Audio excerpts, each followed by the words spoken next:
যারা চাঁদাবাজি করো, মস্তানি করো, আমি বুঝি না তারা কি জাতের লোক। গায়ের রক্তটা কিসের? মানুষের রক্ত না পশুর রক্ত? চাঁদাবাজি করতে যাও কি জন্যে?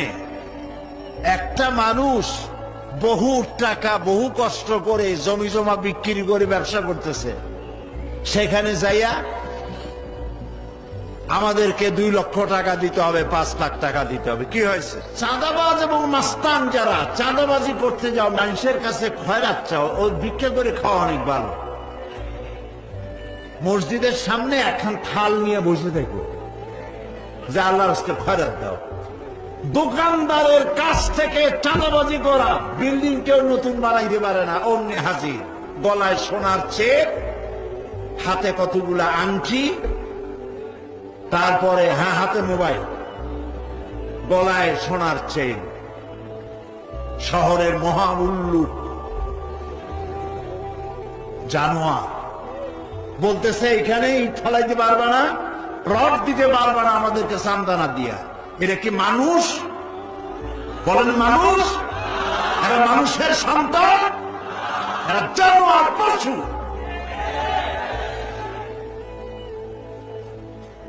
চাঁদাবাজ এবং মাস্তান, সন্ত্রাসী, ইসলামে এদের কোনো স্থান নাই।